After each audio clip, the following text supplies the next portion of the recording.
فضیلت الذکر سورۃ الاعراف تفسیر ابن کثیر۔ الحمدللہ رب العالمین والصلاة والسلام علی اشرف الانبیاء وسید المرسلین سیدنا محمد وعلی آلہ واصحابہ اجمعین۔ اللہم صل علی سیدنا محمد وعلی آل سیدنا محمد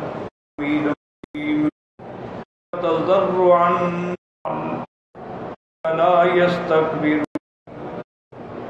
قال المؤلف اللہ ادام النفع بعلومه الى ان قال یأمر اول النهار وآخره كثير كما امر فی قوله فسبح بحمد ربک قبل طلوع الشمس۔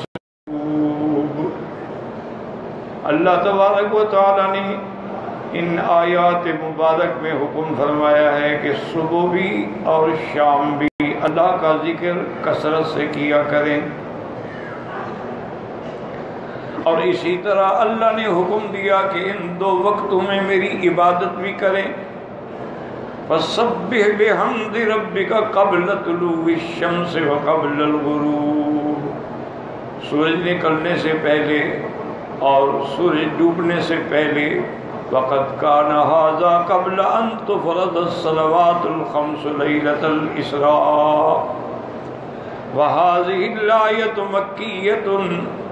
اب مفسر رحمۃ اللہ علیہ فرماتی ہیں کہ یہ صبح اور عصر کی نماز کا جو وقت تھا، یہ اس وقت تھا جب 5 نمازیں فرض نہیں ہوئی تھیں، لیکن جب اللہ تبارک و تعالیٰ نے حضور پاک کو معراج کی رات میں 5 نمازیں عطا فرمائیں، اور چونکہ یہ آیت بھی مکیہ ہے اور حضور پاک کا معراج بھی مکے سے ہوا ہے، ہجرت سے 2 سال قبل۔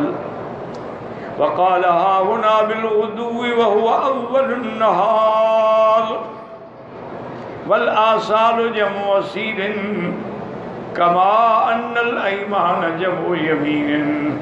غدو کا معنی یہ ہے کہ دن کے پہلے حصے میں، اور آثار جو ہے یہ جمع ہے اصیل کی، جیسے آپ ایمان جو ہے جمع ہے یمین کی، اس سے مراد شام ہے۔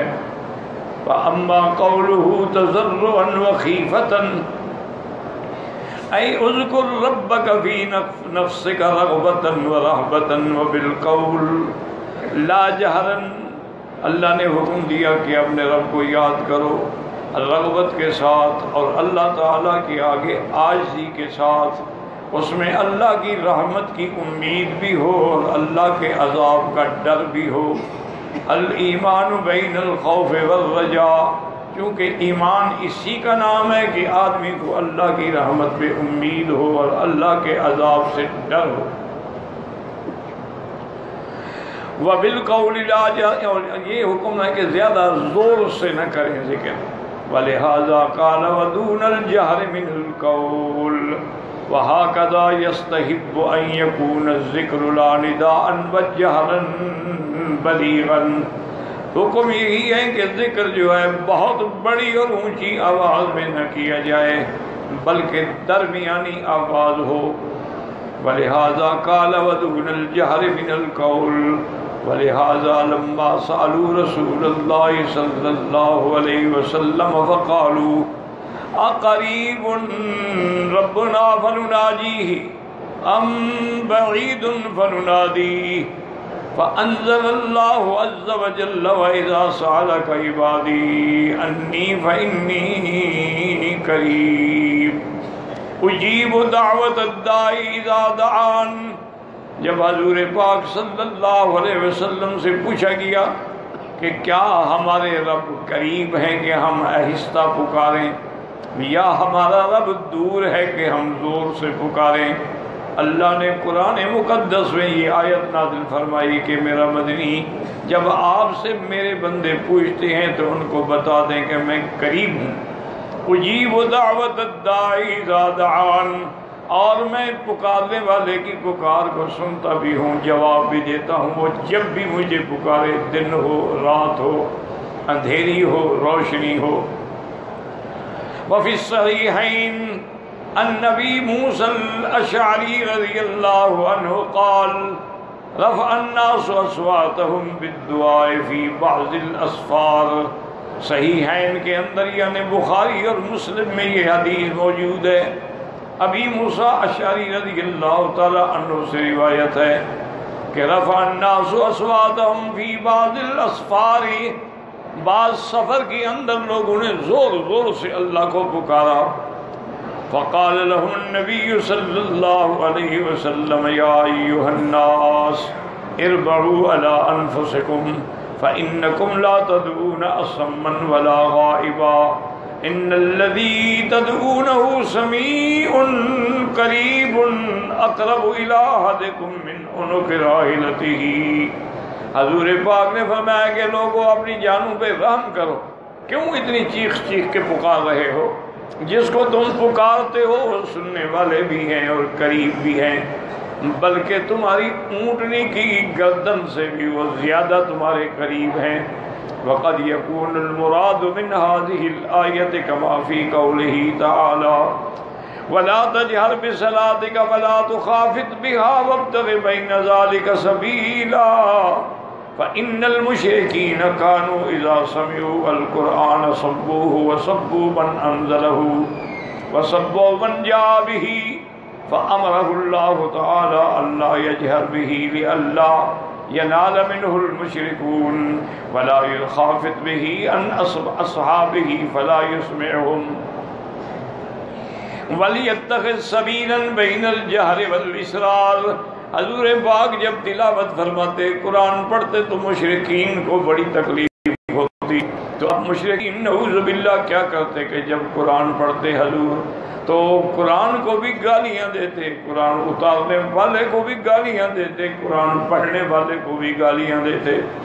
حضور پاک صلی اللہ علیہ وسلم نے فرمایا کہ اللہ نے فرمایا کہ میرے مدنی زور سے نہ پڑھا کریں اور نہ اتنا آہستہ پڑھا کریں کہ صحابہ بھی نہ سن سکیں، زور سے نہ پڑھیں تاکہ دشمن کو کسی قسم کی بکواس کرنے کا موقع نہ ملے، اور آہستہ بھی نہ پڑھیں کہ آپ کے صحابہ بھی نہ سن سکیں۔ وَلْيَتَّخِذْ سَبِيلًا، بلکہ درمیانی تلاوت فرمائیں، نہ بہت اونچا نہ بہت نیچے۔ وَقَدْ قَالَ فِي هَذِهِ الْآيَةِ الْكَرِيمَةِ وَدُونَ الْجَهْرِ مِنَ الْقَوْلِ بِالْغُدُوِّ وَالْآصَالِ وَلَا تَكُنْ مِنَ الْغَافِلِينَ۔ وَقَدْ زَعَمَ ابن جرير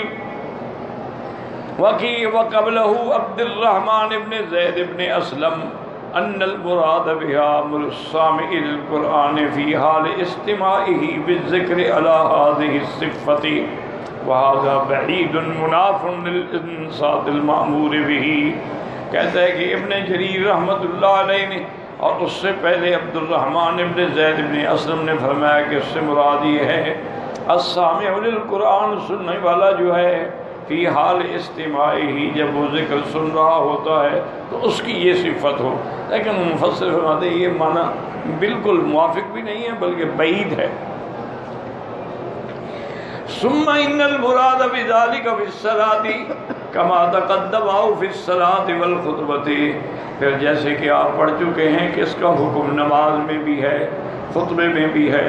ومعلوم ان الانصات اذ ذاک افضل من الذکر باللسان، کہ خاموش رہنا جو ہے اس ذکر سے زیادہ بہتر ہے، سواء کان سرا او جہرا، وهذا الذي قاله لم يتابع عليه بل المراد والحث على كثرة الذكر من العباد بالغدو والآصال لئلا يكونوا من الغافلين۔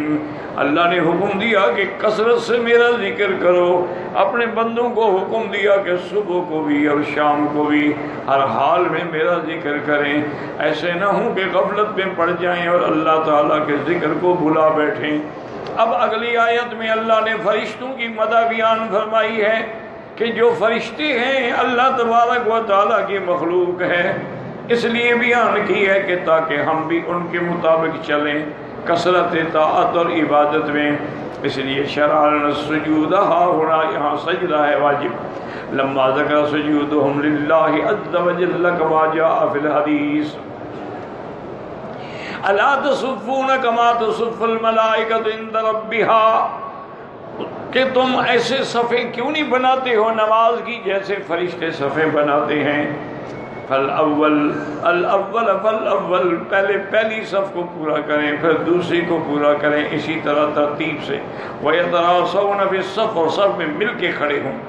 وَهَذِهِ أَوَّلُ سَجْدَةٍ فِي الْقُرْآنِ مِمَّا يَشْرَعُ لِطَاغِيهَا وَمُسْتَمِعِهَا السُّجُودَ بِالْإِجْمَاعِ، یہ قرآن پاک میں سب سے پہلا تلاوت کا سجدہ ہے، اور حکم یہی ہے کہ سننے والا بھی اور پڑھنے والا بھی سجدہ کرے۔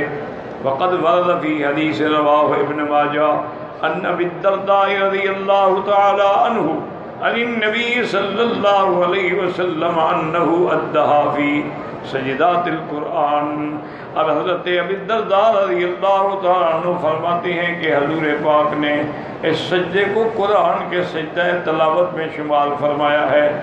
الحمدللہ، آخر تفسیر سورۃ الاعراف، وللہ الحمد والمنہ۔ اب ان آیات میں جو مسائل ہیں وہ سمجھیں۔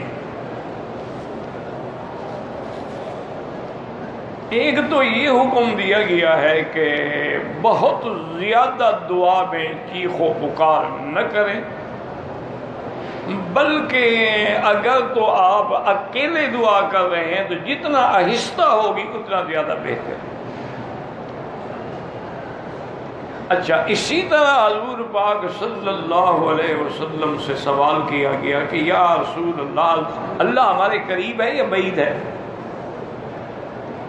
اگر تو قریب ہو تو پھر ہم آہستہ آہستہ ذکر کریں، آہستہ آہستہ دعا مانگیں، اور دور ہو تو پھر ہم زور سے مانگیں۔ حضور پاک نے فرمایا کہ اللہ کے بندے، اللہ تو اتنا قریب ہے کہ تمہاری اونٹنی کی گردن سے بھی زیادہ قریب۔ اور اسی طرح قرآن میں آتا ہے کہ وَنَحْنُ أَقْرَبُ إِلَيْهِ مِنْ حَبْلِ الْوَرِيدِ، ہم تمہاری شاہ رگ سے بھی زیادہ قریب ہیں۔ اور ساتھ یہ بھی فرما دیا کہ جب بھی میرا بندہ مجھے پکارتا ہے، اجیب دعوت الداع اذا دعان، دن ہے، رات ہے، سفر ہے، حضر ہے، اکیلا ہے، جس حال میں بھی مجھے پکارتا ہے میں اس کی پکار سنتا ہوں اور اس کی آرزو پوری کرتا ہوں۔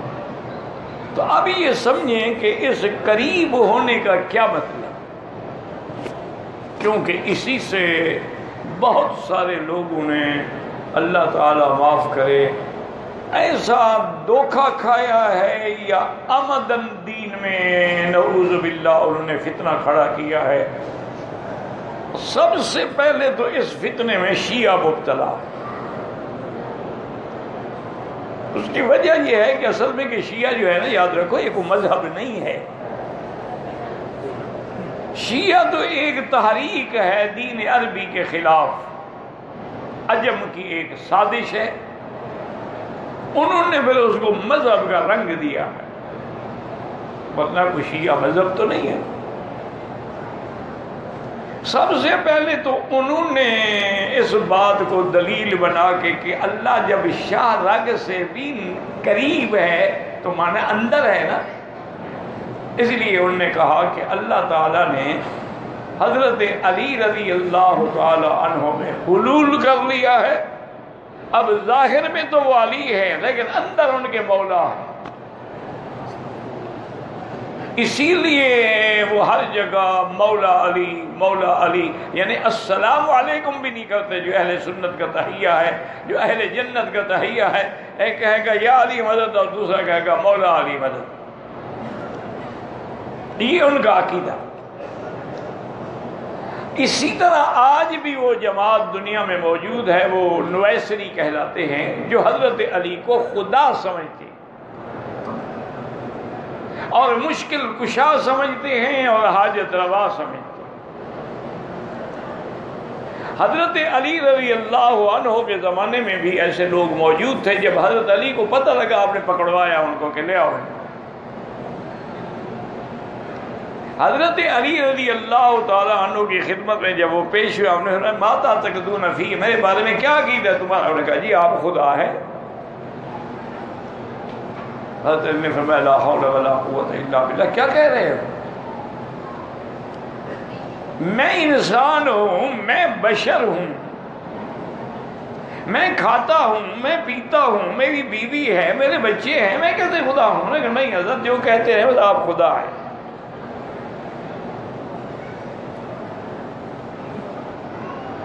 حضرت علی رضی اللہ عنہ نے حکم دیا کہ ان کو